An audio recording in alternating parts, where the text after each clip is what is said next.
the real time.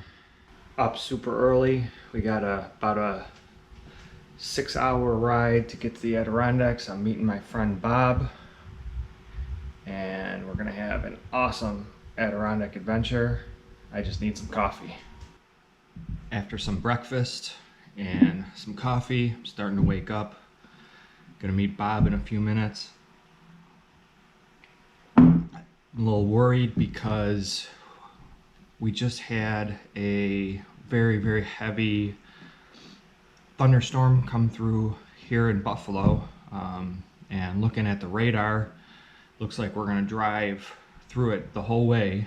It's gonna saturate the trails. Hopefully it blows past by the time we start hiking. Whatever it is, we'll make the best of it. Gonna make myself a protein shake and hit the road to meet Bob for the next part of our trip.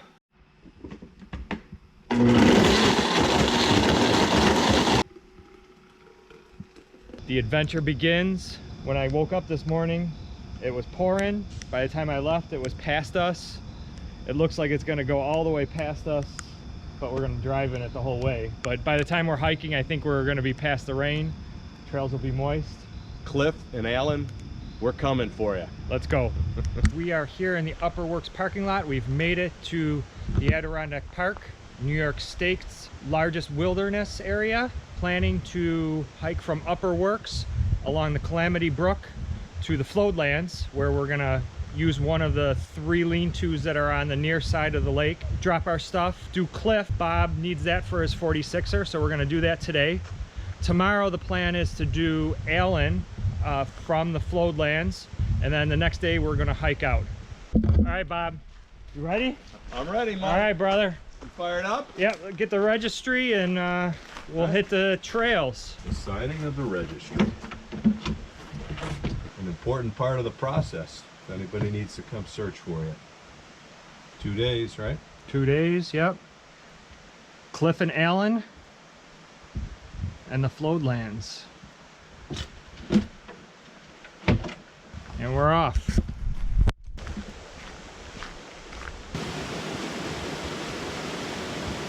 Is this Henderson Creek or Henderson River? Henderson Lake is up there, so it's, okay. It's an outlet of Henderson Lake that flows into the Hudson.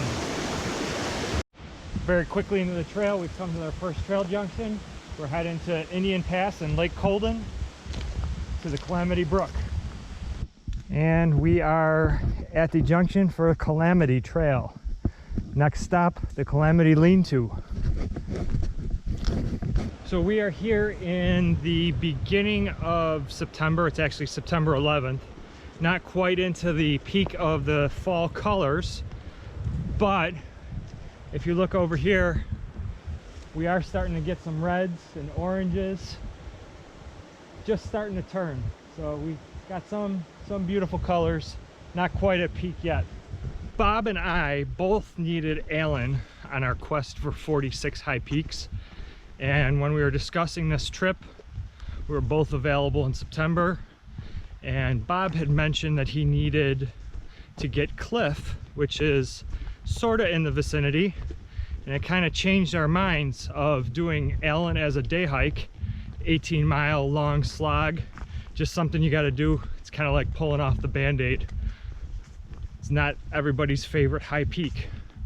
But since Bob needed to do Cliff, it kind of changed our mindset, and we found that you can take this Calamity Brook to the floodlands. We can access Cliff via Lake Colden. We found that we could take the Obsolescent Trail, which is a little bit shorter, 14 miles as opposed to 18, but we get the bonus of the Hanging Spear Falls, which I'm excited to see. So am I. Get me on there. Hey, give me a little bit of press. All right, so if you remember Bob was on one of my videos when we did the Santanoni range, where we hiked into the Bradley Lean-To and did that range. And so this is Bob's second major backpacking adventure into the Adirondacks. How are we doing so far? Doing terrific. Hey, I just want to give a shout out to Outside Chronicles. Check us out on Twitter, Instagram. Facebook. You're on a quest for 46 high peaks. How many you got done? 26 are under my belt. Cliff and Alan would make 27 and 28. Nice. And which one's your favorite so far? Oh man, I think the Great Range hike with Tom and the guys was an experience, especially being on the valley at sunrise. How spectacular is that to see the sun rise up over the Adirondack peaks? Yeah, I remember that. That was we were on Rooster Comb, right? And we saw the whole range in front of us. It was a beautiful I think scene. there's a valley, a little ledge, right? Either right before or right after Rooster Comb. They call it the valley or valley ledge. Another great spot to sit there and just watch the sunrise. Making our way, another trail marker, Floodlands, Lake Colden. We just met up with a older couple. They were trying to hike Marshall, but with the heavy rains last night and this morning, they were unable to do it, but told us a great story. They're memorializing their son who passed away. He had about 20 peaks done, and they said he passed away from a heart attack after ice climbing. They're from Rochester. They live in Missouri now, and they're attempting to finish his 46er. They've got 11 more to go. Just puts a lot of stuff in perspective and makes us enjoy our time out here even more. There's two options here. There's a high water bridge upstream a little bit, and kind of a cool suspension bridge. That's the high water bridge. Or rock hop across this. So I think we're gonna do the rock hopping. We got a lot of rain last night, but it's not too bad.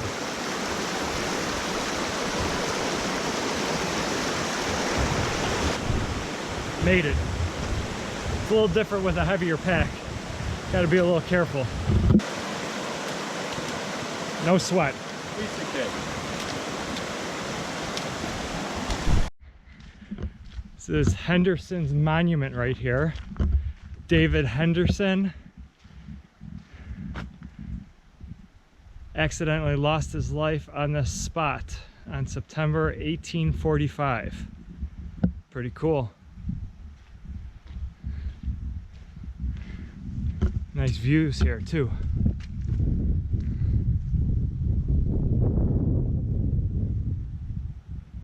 Yeah, these trails are a little bit muddy. We've been going through bogs like this for the last mile or so. Wet normally and extra wet because of the heavy rains that we got last night. We've reached the first lean-to. This is the Calamity Brook lean-to. There's a few more that we can check out. The options are we can stay here, we can go south, which would give us a longer return from Cliff, but a shorter trip from Allen, or we could go north and see what's there. But this looks like a good lean-to. No one's here right now. Doesn't mean somebody could be hiking in tonight, but definitely a nice area. It's an option. Bob's got his heart set on going to the one just south. We've heard it called the Floodlands. We think it's the Floodlands or the Opalescent lean-to. It's right on the water. Great view of the water. Yeah, I think we'll do that. It's not very far from this lean-to, so we'll give it a try. Let's go. I gotta get this pack off. Yeah, so do I. Too far from that lean-to, we come to a junction, point 2 to the Floodland lean-to. And we have another trail registry. Bob's gonna sign us in. And you can kind of see the water right there. Good call by Bob. Come to the Floodlands lean-to. Looks like it might have a little bit of a roof problem, but we're not expecting rain. And beautiful. Good lean-to. Nice view of the floodlands. Perfect. What do you think, Bob? This'll do, right? Absolutely. This'll do. Oh. We're gonna have probably a little bite to eat, drop our heavy packs, convert over to our summit packs, and take a nap. take on Cliff. Take a nap. We could do that. You're the one that needs Cliff, not me. I know. So on the trip down, we listened to episode 75 of the Foot Stuff podcast, probably one of the best podcasts out there about hijinks in the Adirondacks, and the crew ironically was talking about this lean-to, the Floodlands lean-to, with Howard Zahniser and Paul Schaffer doing a trip here, and this was where they actually came to appreciate this land and was some of the genesis behind the Wilderness Act, which is celebrating its 55th anniversary this week. In the episode, they talked about how Zahnie sat at the beach and enjoyed the scenery, which I think is just below us here. Head out to this beach area and it opens up to this spectacular view. Zahnie could have been sitting on this rock contemplating the Wilderness Act, wanted to figure out ways to protect scenery and wilderness like this. Unbelievable.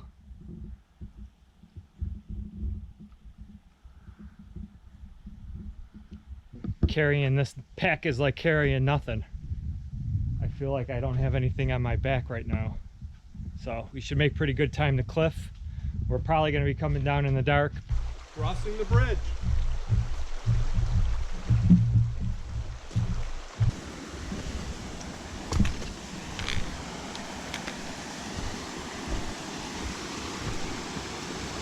This is the Lake Colden Dam. I'm standing on top of it right now. See the water going through. And there's Lake Colden. Awesome. Beautiful. You first, Indiana. What a cool area. Man, this is suspension bridge. Nice waterfall.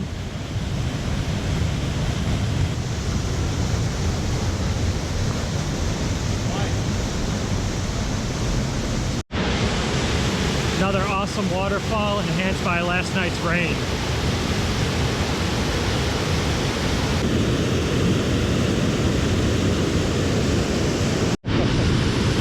Wow, that's a heck of a canyon. Probably a 50-foot drop? Yeah, at least. Yeah, awesome. more. That's incredible. After a kind of a tough slog over to here, we went through a section that was all roots and underwater, seeing some fantastic cascades on the Appalachian River. We're now to the rock cairn that's going to take us up to Cliff. And away we go. Just mud and muck. What that rain gave us in spectacular cascades on the Appalachian gave us kind of miserable conditions here. Yep. We've made it to another cairn. Going down to the left is Redfield.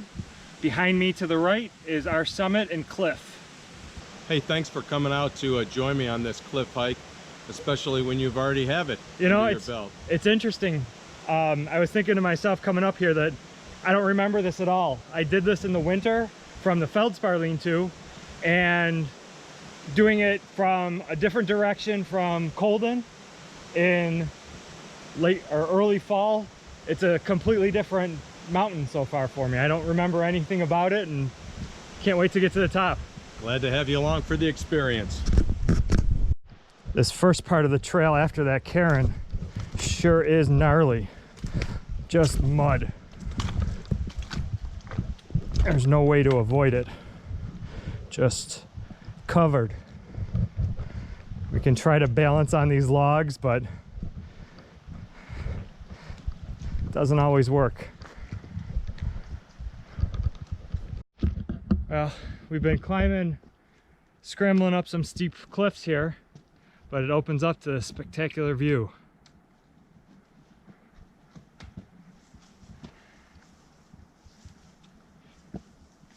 Few more steps, Bob. We got it. Cliff, you are, despite what is said about you, you are a hell of a challenge. Some pretty steep cliffs. Lots of mud, lots of muck, lots of bog. The false summit completely dashed our hopes, demoralized us, but we persevered and we're here. So not many views up here. We're still in the tree line. There's a couple of peaks that we can see through the tree lines. That overlook was probably the best that we were going to get today. What number is this, Bob? 27 for me. Number 27 for Bob. Thank you, Mike. Awesome. Good job, Bob. Good job. Just a few moths in there. Number 27. Yes. Cliff is complete. All right, brother. Let's get to the lean-to. So we made it back. Yay! Alive. We did all right. Our pace was pretty good. We knew we were going to be coming back in the dark with headlamps. Still mud and muck coming back, but we powered through it. We embraced the suck, and we're now back at the lean-to, gonna make some dinner. What are you having tonight, Bob? I think I'm gonna have the beef stroganoff. Beef stroganoff. I am gonna have the Mountain House chicken fajita blend, I think. Oh. So we're gonna get our cook stoves fired up and get some food and get into some dry clothes. Started our morning routine. Get ready for the hike. Purified some water. Got some more going over here. Love my Sawyer Mini. Getting some coffee going. Bob's probably getting his contacts ready. It's a little bit of a chilly morning. Pretty cloudy. Foggy here in the valley. I'll get some pictures down by the water. Although there's not many views here, it's still pretty peaceful. Nice to sit and have some coffee. Some ducks swimming over there. The only sound you hear is wind and the distant brook. That's the inlet to this.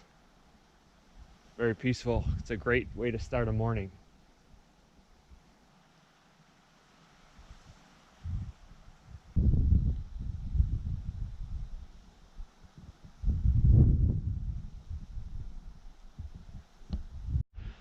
After yesterday's hike, I'm not sure what to expect for today. I know Allen is a tough hike. Mostly because of the distance and the red slime on the rocks. You know, yesterday was very, very wet because of the heavy rains the night before. I have a feeling it's going to be a lot more of the same, slopping through the mud. Not sure what to expect with the red slime. We brought our micro spikes. We said we've seen suggestions that might help on the rocks with the red slime. We'll see when we get there. We'll get started here in a few minutes. Gonna go make some breakfast and maybe some more coffee.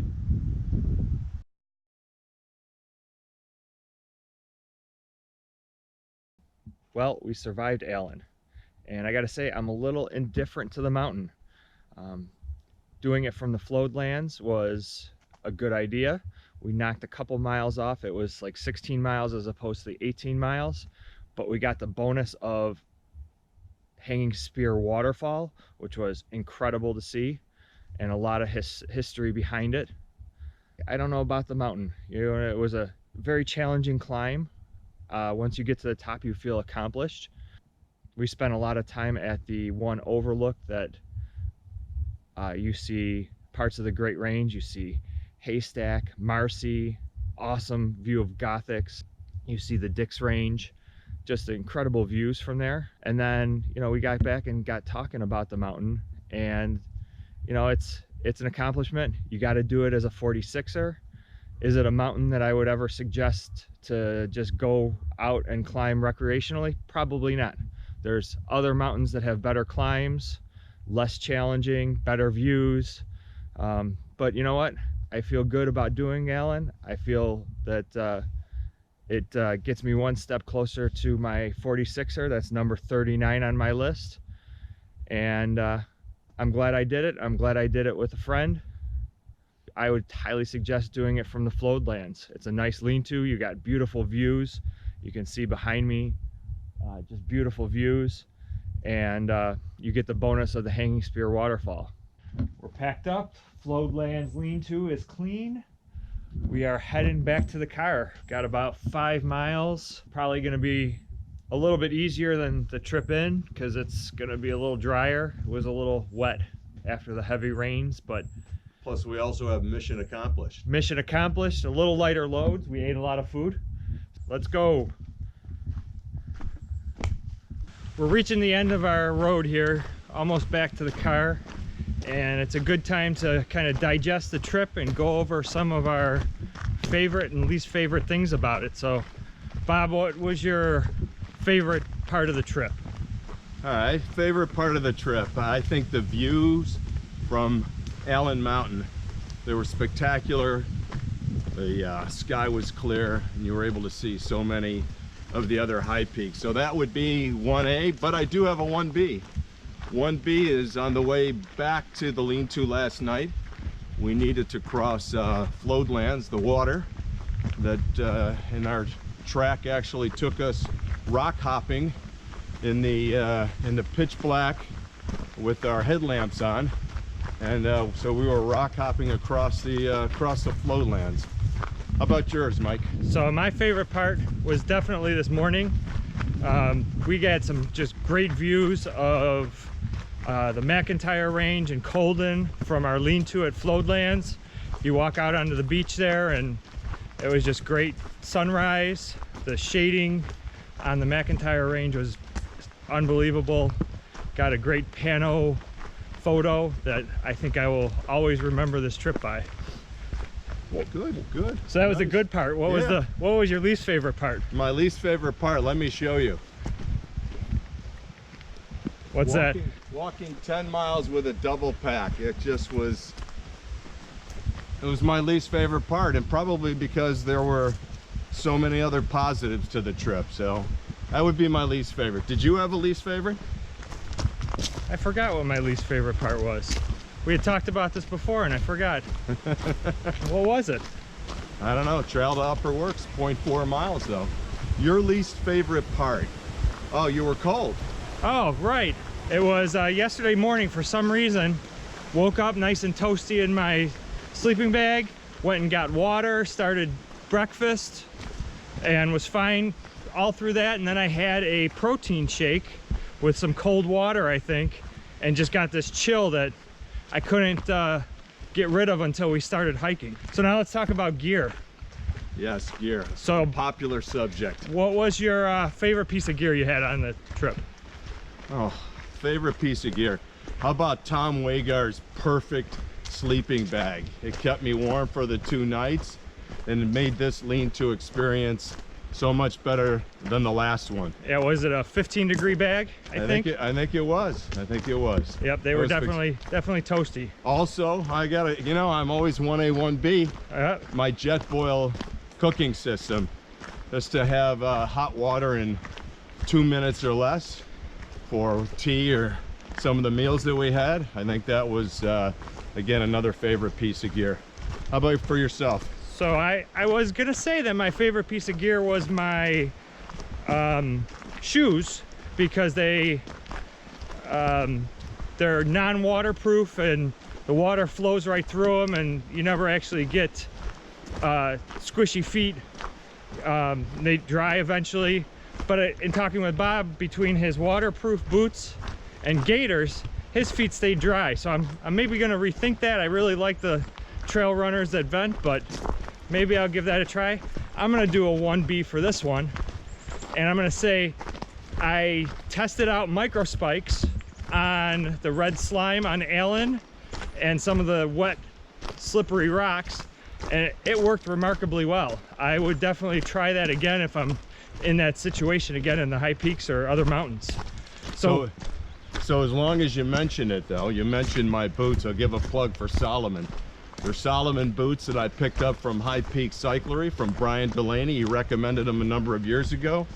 And with the gaiters, 38 miles, my feet never got wet, and we stepped in a lot of muck. A lot of muck, yep.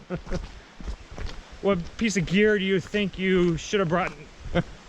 Well, the piece of gear that I know you wish I had brought on the trip was a watch. I changed my watch battery the other day, and the spring broke, so I didn't have my watch with me, and I think I asked Mike what time it was, maybe 87 times on the trip, if not 187 times. So bad on my part, and at least when we were talking about it, it is a reminder I need to get a watch, obviously not only for the time, but it would be nice to have, Mike's got a terrific watch that shows the trail, and elevations for me would be real important to have. Yep, very helpful. Mike? Yeah, the piece of gear I wish I had on this trip was a spoon.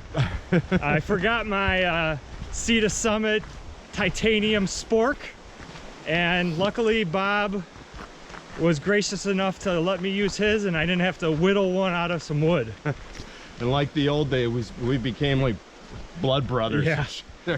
we neither of us could eat at the same time. All right, Bob, awesome trip. Wonderful trip. Good job. Good We've job. got the trailhead right in the trailhead right in front of us with the register. We're signing out. That was a fantastic time. Well, Bob signs us out. I want to say this was a great trip. 3 days in the Adirondacks is always a special time for me. Spending it with a friend is also special. This trip had so many highlights, between summiting the mountains we wanted to summit, having really good weather, Alan getting that off of my 46er list is a definite bonus. That was a tough, challenging hike. Glad I had somebody to do it with. The views from Alan, seeing the part of the Great Range and the Dix Range from there was really good. Hanging Spear Falls was a added bonus on the way to Allen. And you know, this morning was just a really special time for me, having some time to just sit and take in the views, having, you know, the Macintyre Range and Colden and the floodlands in front of me on the beach there was just magical. So I hope you liked this video. If you did, make sure you click that like button. If you want to see other Adirondack adventures, be sure to subscribe. Thanks for watching, and I'll see you guys outside.